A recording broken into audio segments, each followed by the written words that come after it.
Good afternoon, or is it good morning? Sorry. Andreas, how are you? I'm doing so very well. Mm. And I see we've got you in the car on the move. Yes, I'm on the Mm. move. I'm just coming back from a men's wellness festival. So it's all happening today.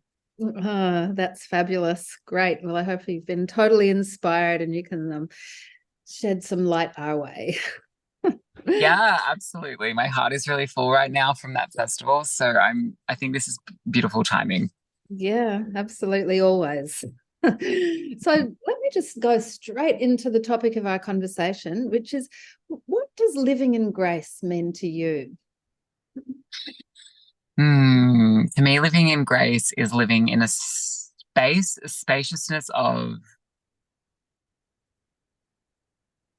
like surrender, a space of going with the flow in a way that feels like you are able to move and bend with life's turns and challenges in a way that is supportive of your own energy and helps you to not like lose yourself off center. And if you do, which we all do, we're human beings, then the grace is the ability to like to to give yourself some love in and to be able to reorient yourself back without then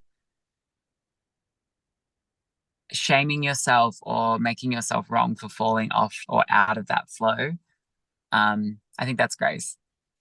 That's a beautiful, beautiful way of explaining it.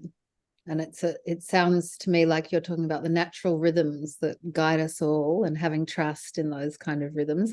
But I also love that you've brought up the shadow aspect. So, you know, that it's not necessarily graceful to go into the shame or the self-derision or all of those things that we're prone to as humans. Lord Yeah. knows. And that's an interesting thing, isn't it? Because it's quite a theme for our society to go into shame and to go into those non-graceful states and to be almost encouraged to take that on about ourselves, and what a Mm. mechanism of control that is. Mm. I fully agree. Yeah. It's those spaces that are harder to go into, the shame and guilt or whatever those like heavy feelings are. I feel like there's something necessary about it though, it's part of that human experience where we we learn more about ourselves in those moments and we can get through them and we can come through them to the other side of that. And when we do eventually make our way through them, and maybe it's not all the way, like maybe it's just a little step closer to feeling more peace, Mm. that we get clarity, we get healing, we get empowerment, newness as well. I think in some ways for newness to come into our life or for personal growth to come into our life, we do need to have these little moments of crises or shadowy moments, or little deaths in a way Mm. to create those rebirths. And grace is going to give you the ability to hold yourself through that with love and compassion and patience as well. Yeah, yeah. um Beautiful.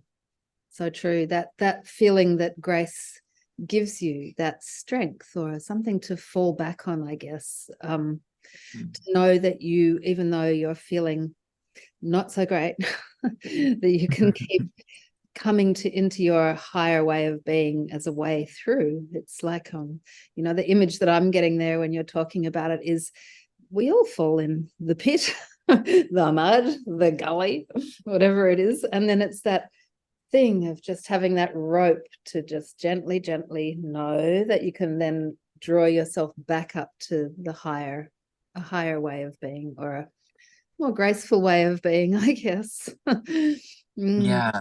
What mm, I'm seeing, what I'm visualizing in this is a tree. mm, Um, and just seeing that, I think the earth, if mm, there was a symbol of grace, the earth is a beautiful symbol of grace mm, because the earth experiences a lot of turbulence in its energy, right? Like we have experienced, especially in Australia, like fires, floods, all of these things, and perhaps that is not very graceful. But I would want to say that, yeah, like the earth has this grace about it, and the simple image of a tree is just timeless, isn't it? Because Mm. it's that classic metaphor of like the roots of the tree are in the dirt, they're in the soil, Mm. and the ability for the tree to root down into that and to hold itself there with presence is what gives it the ability to find strength to blossom. Absolutely. It's a beautiful image, and nothing. What's that that little poem I think that I will never see, as poem lovely as a tree? We've got a tree in our backyard, which is an olive tree, and it was huge, right up above, unreachable, up there above the rooftop. And it was looking a bit sad. You know, we've had a lot of years, as you say, of fire and drought and then floods down here. And so my flatmate decided to chop it, and I said, okay, let's do it then. And I came out and it was chopped. It had had its head clear off. And I mourned for it for a minute, and then I went, no, you can do this, tree, you know. And we actually took turmeric and painted the whole thing in turmeric.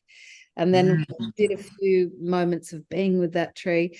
And guess what? It's starting to come out all. And, you know, yes, that's grace. It's about having that strength of knowing who you are and having that resource that's almost, definitely of this world, but of a deeper nature than just our small form. Yeah. Yeah, absolutely. That's such a beautiful story. Like the tree, you know, that tree was very much perhaps not very graceful when it got its branches and all trimmed back. And yeah, it's through that love, through that support that you gave it, that the earth gave it, it was able to come back through its own strength and the love around it. And I love, on a personal level, I'm half Greek in my ancestry, so olive trees are so special to me, and I absolutely love olive trees. Me too. I grew up in Greece, and I'm passionate about Really? it. I did, yeah. And you know, there was so much that was shown to me in Greece around grace, to be frank. You know, like it was such an old culture there, and it had been so beaten low and then resurrected and beaten low and resurrected and beaten low. And you know, the timeless kind of arts and ways of being that come from going through hardship, I guess, is really, really yeah. Oops, so sorry, somebody's trying to call me.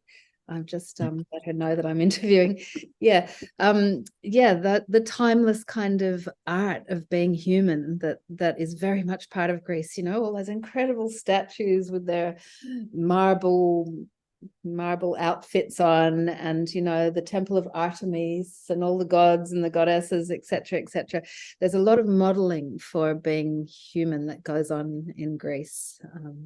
Mm. Absolutely. And the pace in Greece has this, the pace is slower there from what I've experienced, at least. Maybe different if you're on the touristy spot. Yeah.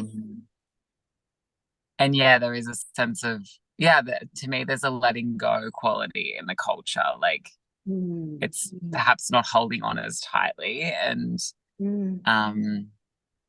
that in itself is a beautiful form of grace. It's just like not holding on so tightly, because then you can allow what wants to move in you, through you, by you, around you to do that. Yeah. And to not, I think what, like, letting go of that control is a form of trust. And I think grace requires trust. Yeah. That's it. Grace requires trust. Never was a truer word spoken. Because it's being in that flow. When we've asked people to come up with an image to that, and I'm just about to ask you that also, so maybe I better ask you first, because I don't want to put an image into your mind.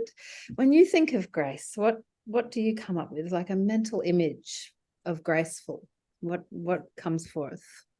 I feel like maybe a lot of people might come up with this same image, but I picture a dancer. Mm. Um, and it's the qualities of the way the dancer moves. Mm. And I'm actually imagining like a woman dancing with like this like flowing skirt or something. And in the quality of the movement, there's this just free flow and trust. It's not too rehearsed. It's not too scheduled. It's just happening. Like, Mm. and you know, if I can kind of take that and run with that a little bit more, like as a yoga, like I'm a yoga teacher, and as a yoga teacher, I experience in my own practice, and I often encourage my students to explore this in themselves, is the way that you can move your body through different yoga poses with different qualities, with different bhavas, if you will. And um, grace can be one of those qualities. Even the way that you lift your arms up for a pose, that Mm. in itself can be so different if you just tune into what does grace feel like in your body Yeah. Yeah. versus something else. Yeah. So grace to me can be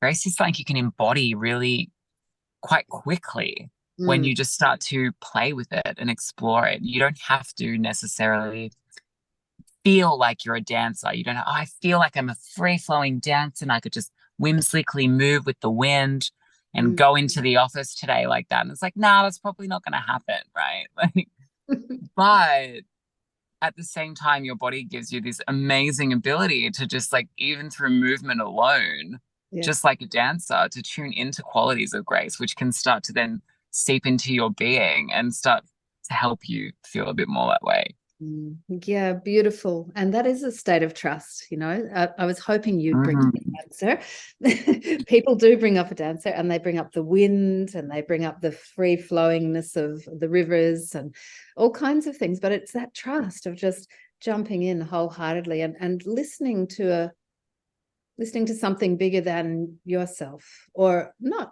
bigger than yourself, because it is yourself, isn't it? But it's like, Mhm. it's not getting caught up in the minutiae of day-to-day worries, Yeah. woes, you know, all the little things that can really stand in the way of Mm.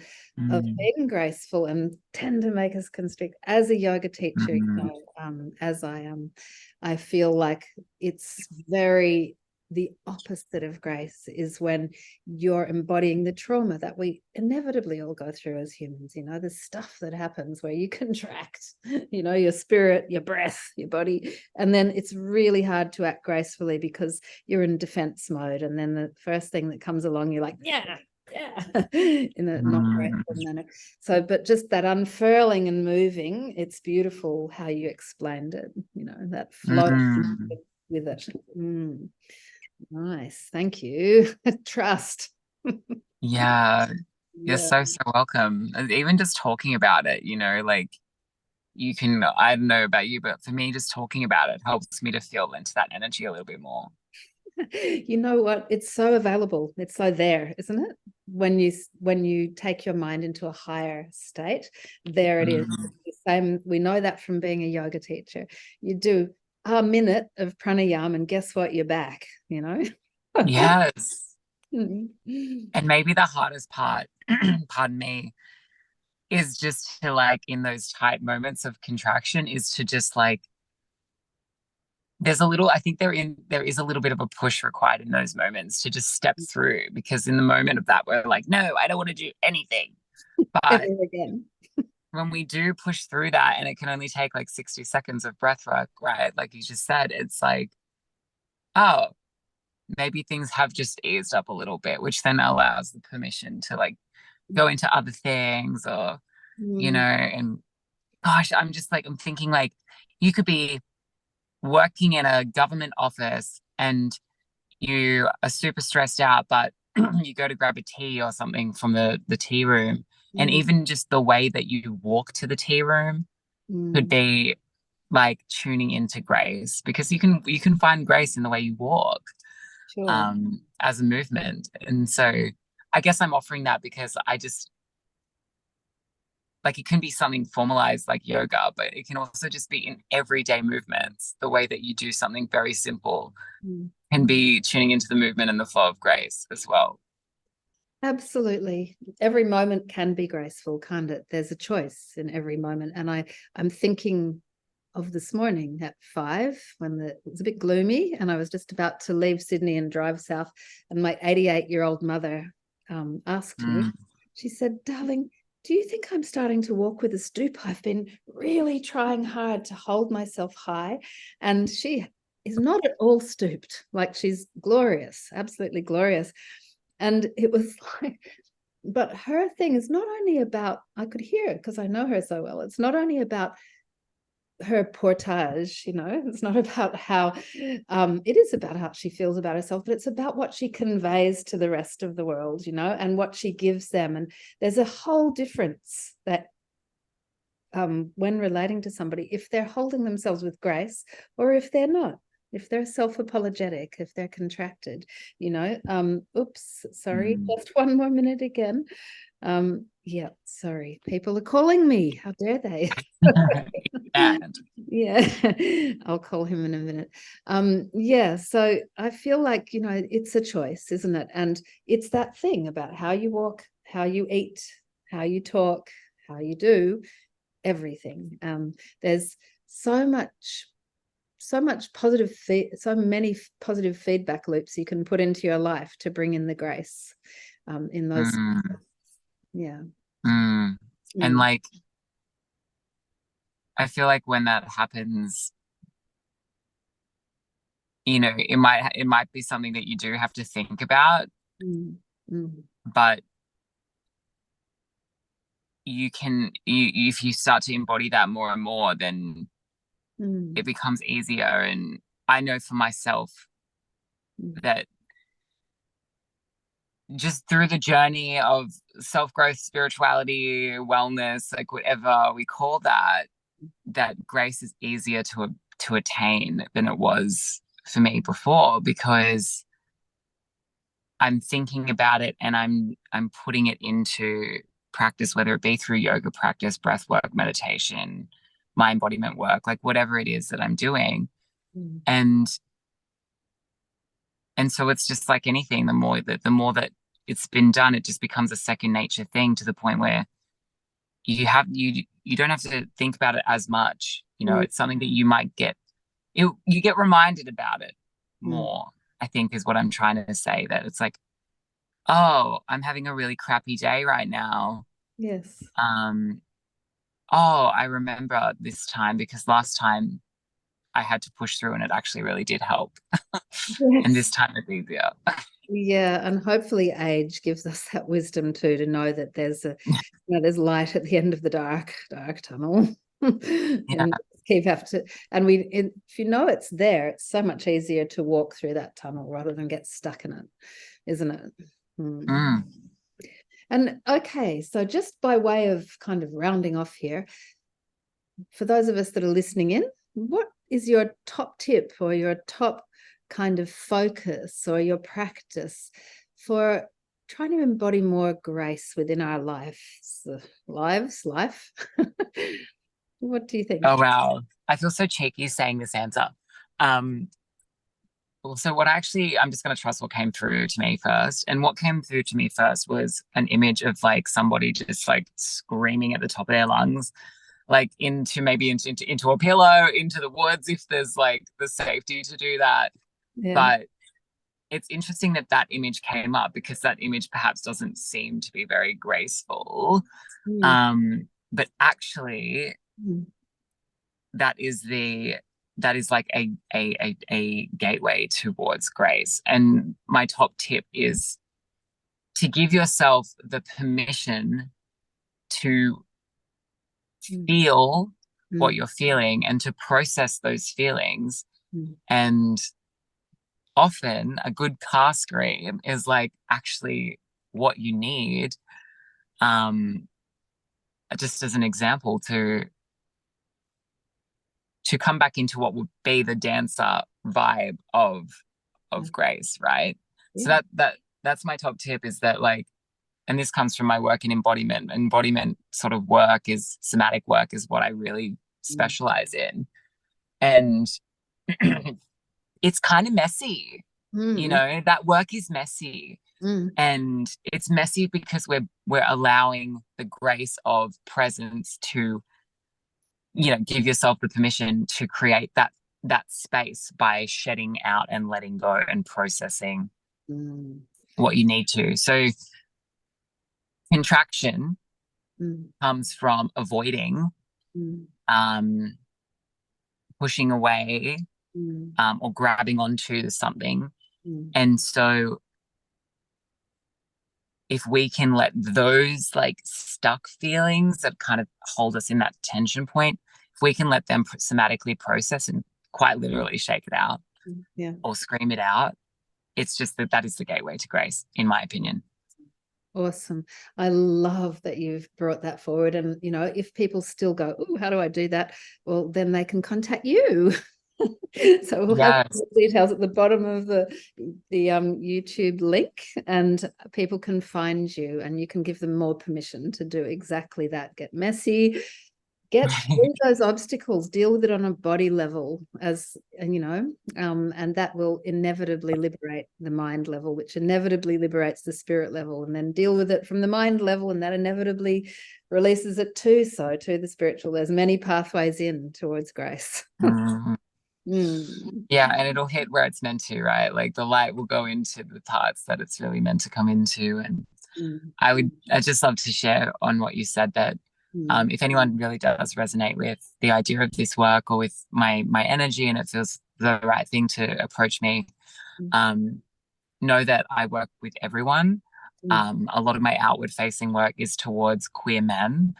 But if you're not a queer man and you see my work and my energy and it feels right for you, please do reach out still, because I do work with everyone. Beautiful. Thank you for offering yourself up there. Yeah. And thank you for all you do, and for meeting with us, even though you're on a journey somewhere. So appreciate it. I love that you're in the car and that I'm not in the car. It's usually me in the car. So appreciation, and thank you so much. Oh, you're so welcome. It's been an absolute joy. Thank you for having me. Thank you.